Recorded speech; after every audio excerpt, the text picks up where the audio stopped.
जय केदार। जय केदार। ये केदारनाथ है। हाँ जी। केदारनाथ में पांडव, जैसे 5 महाभारत के समय में 5 पांडव थे। हाँ। ये भगवान को, शिव को खोदते खोदते यहाँ आए थे, तब से केदारनाथ पावन भूमि बनी है। तो पावन भूमि, पावन भूमि, पावन भूमि जैसे पावन बोलते हैं, क्या हाँ। बोलते हैं? पवित्र भूमि। पवित्र भूमि। जब पांडवों ने यहाँ पे आके महादेव की पूजा की, भगवान शिव की पूजा की, तब से ये पावन भूमि है। और ये इसको बोलते, केदारनाथ को स्वर्ग बोलते हैं। एक बोला जाता है कि स्वर्ग से भी हवा आती है, हाँ। जो यहाँ पे महसूस होता है। ये केदारनाथ भूमि है। जय बाबा केदार। जय बाबा केदार। ठीक तो है। महाराज जी, इसमें जैसे पहाड़ों भी 2 पहाड़ हैं यहाँ पे। हाँ, 2 पहाड़ है। 2 पहाड़ के बारे में ज्यादा तो मेरे को नहीं जानकारी, पर मुझे ये पता है कि 2 पहाड़ों के बीच में एक केदारनाथ है, नर और नारायण। हाँ, नर और नारायण। और इसके पीछे बद्रीनाथ है। इस पहाड़ के पीछे बद्रीनाथ हाँ। है। यानी कि जो महान संत थे, हाँ। तो वो इस रास्ते से, ये संतों महात्माओं की भूमि है। बिल्कुल उत्तराखंड तो महात्माओं की भूमि हाँ। है। तो इस रास्ते से ही जाते थे वो पहले, जैसे कि इस रास्ते से ही ये बाढ़ आई थी, यहाँ से ही आई थी। पानी यहाँ से ही आया था।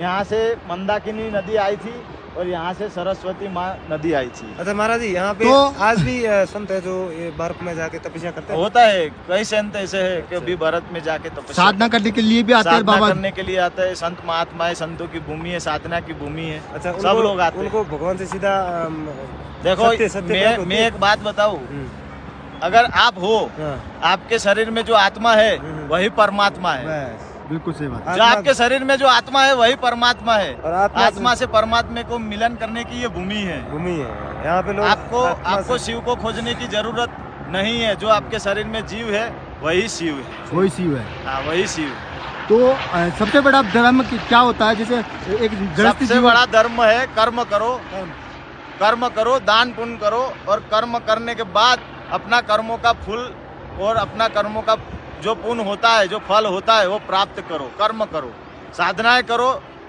किसी का अच्छा हो, किसी का भला हो, उस बारे में साधना करके किसी का अच्छा भला हो, उस बारे में आगे बढ़ो।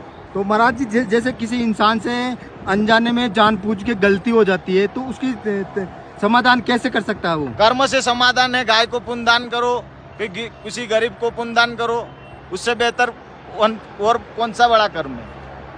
बिल्कुल बिल्कुल महाराज जी। तो महाराज जी, आप यहाँ पे पहली बार आए हो या पहली नहीं, बार? मैं वर्षों से आता हूँ यहाँ पे। कपाट खुलने के टाइम में भी आता हूँ, कपाट बंद होने के टाइम में भी आता हूँ। 10 तारीख कपाट खुले, सुबह में दर्शन किए बाबा केदार के, और 3-4 दिन यहीं रुक